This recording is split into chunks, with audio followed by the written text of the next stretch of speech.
welcome to Crush Carb, where we crush carbs, not flavors. During the fall season, I love to make all those delicious desserts that we all enjoy at this time. So I recently shared with you all my recipe for low-carb pumpkin cheesecake bars, and I appreciate all the feedback that you guys provided, and I love that you guys enjoy the recipe. That recipe was simple and easy to make, right?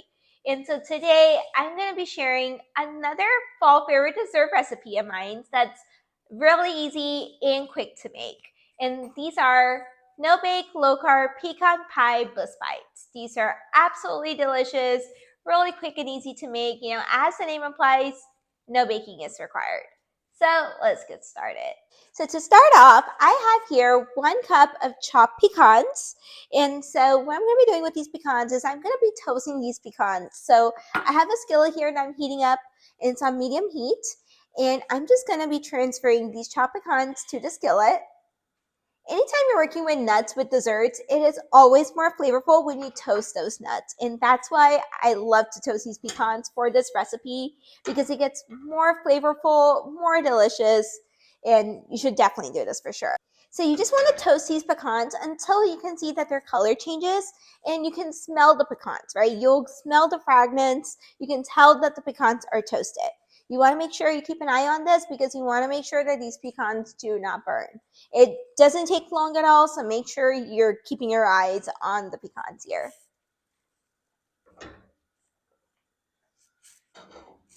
All right, I can smell the pecans. I'm going to turn off the gas. It doesn't take long at all, like I mentioned, just a minute or two.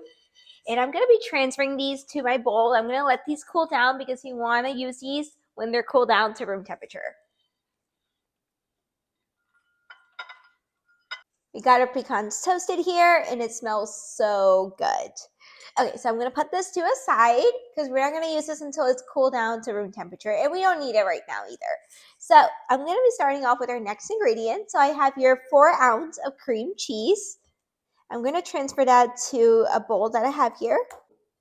So you want to make sure that your cream cheese is softened, and so you want to keep it at room temperature for like about an hour or 2 and it will get soft.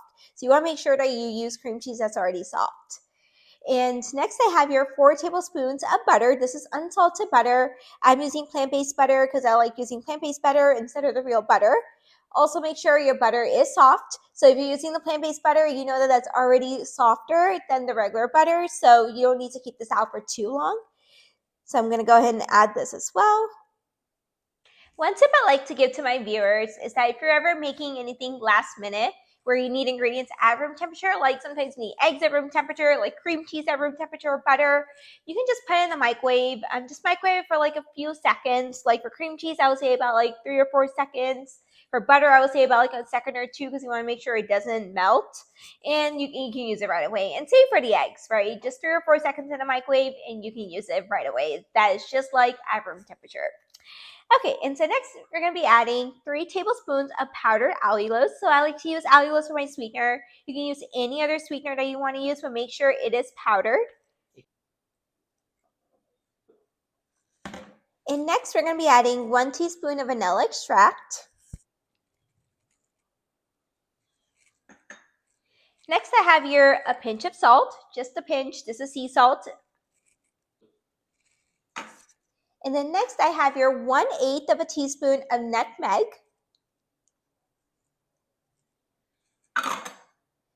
And then lastly, I have here half a teaspoon of cinnamon powder. So now what we're going to be doing is we're going to be beating all this together until you get like a smooth mixture. So whenever you're using a hand mixer, you're beating anything, I always recommend that you start off on a low speed so you don't make a mess and nothing splashes on you, and then you can increase the speed.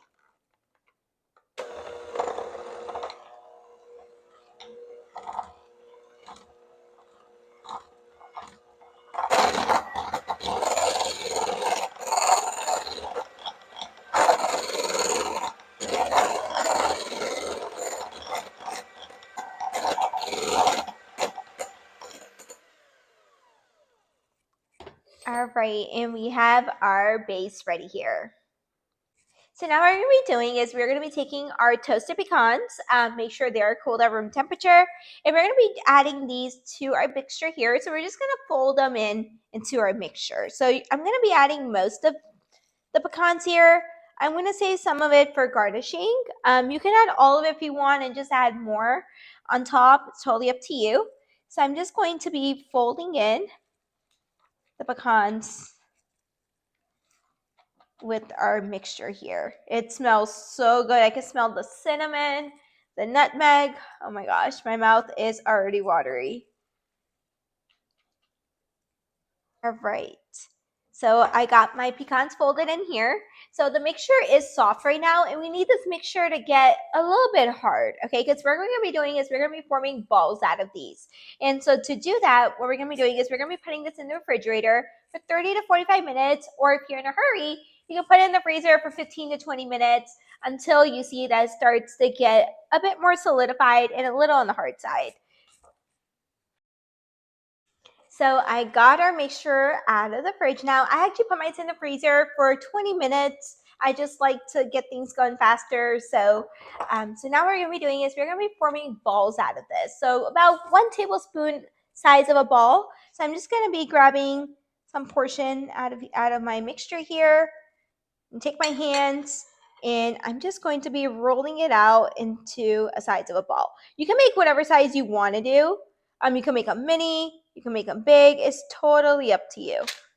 So I'm just going to do like mini bite sizes. Do the same thing here. Roll it out. It's still going to be a little on the liquid side, but you're able to still work with this. So we got our balls formed here. So that's what it looks like. There's still a little bit on the soft side, and that's why we're going to be refrigerating this again. But before we do that, what we're going to be doing is I'm just going to be garnishing some more toasted pecans on top, just because it adds nice crunch and good flavor. Just a little garnish, just like that.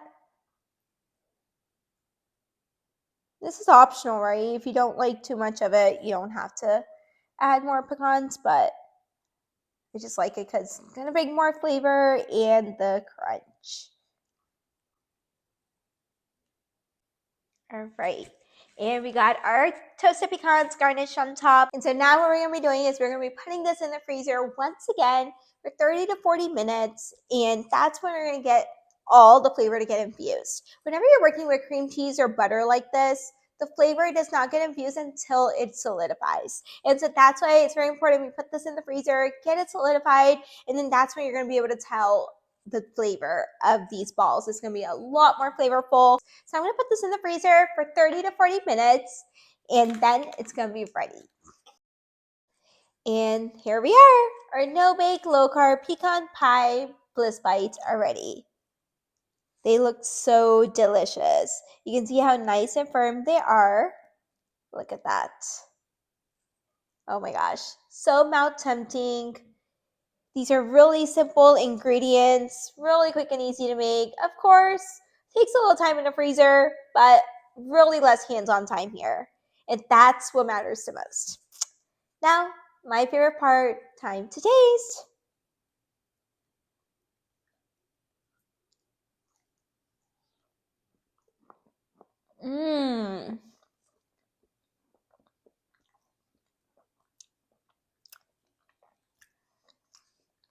The toasted pecans, and get the vanilla flavor, the cinnamon, the nutmeg. Oh my god.